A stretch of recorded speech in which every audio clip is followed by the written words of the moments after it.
श्री स्वामी समर्थ. मी तनुजा तुम्हा सर्वांचं माझ्या पहिल्या ब्लॉगमध्ये खूप खूप स्वागत आहे. मी आज पहिलाच ब्लॉग बनवत आहे, ते पण फेस दाखवून. इतकी दिवस मी शॉर्ट व्हिडिओ किंवा गाण्याचे व्हिडिओ असे टाकायचे, 1-2 मिनी ब्लॉग आहेत बोलण्याचे. तर मी ते संक्रांतीचा दिवशी खणाची पूजा करून घेतलेली आहे. त्यानंतर यामध्ये ओसा घालणार आहे. ओसा घालून आमच्या इकडे झाकून ठेवली जाते. जे खण असतं त्याला झाकून त्याची पूजा केली जाते, म्हणजे आपला ओसा कुणाला दाखवायचं नसतं. मी ते देवघराच्या पुढेच मी खणाची पूजा केलेली होती आणि छान अशी आरती वगैरे केलेली आहे. आणि माझी इथे पहिली संक्रांत असल्यामुळं कुंकाच्या डबे आमच्याकडे कुंकू केलं जातं वाण म्हणून. तर मी ते कुंकू नाही भेटले मला, तर मी सिंदूर राहतात ना ते आणलेलं आहे लिक्विड. आणि त्यानंतर मी पूजा करून मस्त अशी रांगोळी काढलेली आहे. तुम्ही पाहू शकता. रांगोळी कशी वाटली कमेंट नक्की सांगा.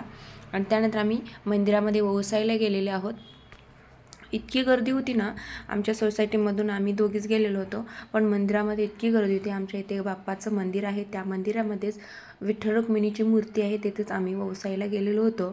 तर खूप अशी गर्दी होती आणि बायका एक अगदी कोण आपल्याच मग्न होतात ना, तसे आपण संक्रांतीला किंवा वटपौर्णिमेला अगदी नटून थटून छान असे आपण तयार होतो. आणि एकदम छान असं किती जरी काम असलं तर आपण ते स्वयंपाक वगैरे करून, सणाच्या दिवशी खूप काम असतं, पुरणपोळीचं हे ते, खूप थकलेलं असतो, तरी आपलं काही नटणं वगैरे कमी होत नाही.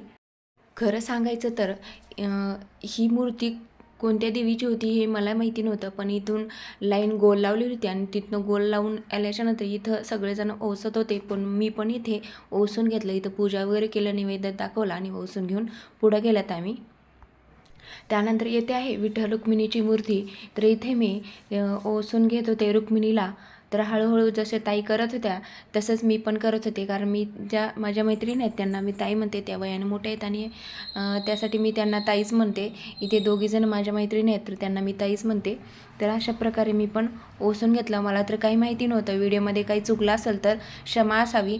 तर मी पाहून करत होते. माझी पहिली संक्रांत होती, त्यामुळे आमच्याकडं ओसायला वगैरे काही नाही जात, माझ्या सासरी आणि माहेरी पण मी इथं पुण्यात राहते, त्यामुळं मी पुण्यात जे काही करतात, जे महिला करतात ते काही देवाला काय आपण करत असतो, ते देव काही नको म्हणत नाहीत की मला हे करा आणि ते करा. तुमच्याकडे कशी पद्धत आहे, ज्या चालीरीती करायचे ते करू, पण ज्या देवासाठी आहेत ते आपण पाहून तर करू शकतो ना. आपण काही देव काही म्हणत नाही की हे करा आणि ते करा, तर आपलाच असतात प्रकार सगळ्या चालीरीती. तर अशा प्रकारे मी त्यांनी जसं केलेलं आहे तसं मी पण करून घेतलेलं आहे. त्यामुळं व्हिडिओमध्ये काही चुकलं असेल तर क्षमा असावी. मला एवढं काही माहिती नाही आणि माझा पहिलाच ब्लॉग आहे.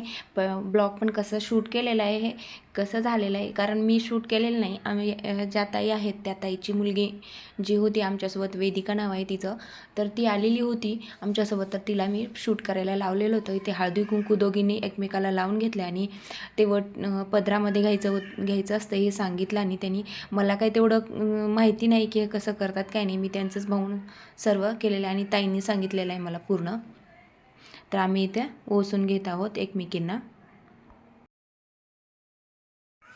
कारण आम्ही इथे दोघी पण नवीन होतो. मग आम्ही दोघी एकटीच झालो होतो ओसायला. 5 बायकांतरी पाहिजेत, तर एक इथं ओळख करून घेऊन आम्ही पण त्यांच्या वटीमध्ये विडा घातलेला आहे. इथं विडा घालतात म्हणे पुण्यामध्ये, तर काही भागामध्ये घालतात, तर आमच्याकडे तर नाही घालत.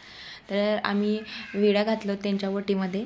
आणि ते काय म्हणतात, सीताचा ओसा रामाचा ओसा आला नगरात घ्या पदरात, असं त्यांनी मला सांगितलं आणि ते मग मी पण केलं. तर मग आम्ही पण त्यांना ओसून घेतलेलं आहेत. 5 बायका करून आम्ही पण ओसा केलेला आहेत. आणि त्यानंतर आम्ही घरी गेलो, थोडंसं फोटोशूट पण केला. तर ही माझी पहिली संक्रांत आहे. आणि तुम्हाला हा व्हिडिओ कसा वाटला काही नाही, थोडंसं काही चूक झाली असेल व्हिडिओमध्ये तर माफी असावी.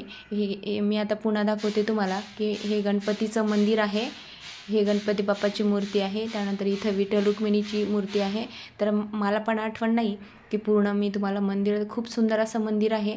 असा हा परिसर आहे मंदिराचा. हे बघा किती गोंधळ केलेले होते बायका, इथं पण ओसून घेत होते एकमेकींना. त्यानंतर आम्ही घरी गेल्यात आणि घरी गेल्याच्यानंतर आणि मंदिरात पण थोडेसे फोटो काढलेले आहेत आम्ही, ते मी शेवटला ब्लॉगच्या लावेलच. तर अशा पद्धतीने माझी संक्रांत साजरी झालेली आहे.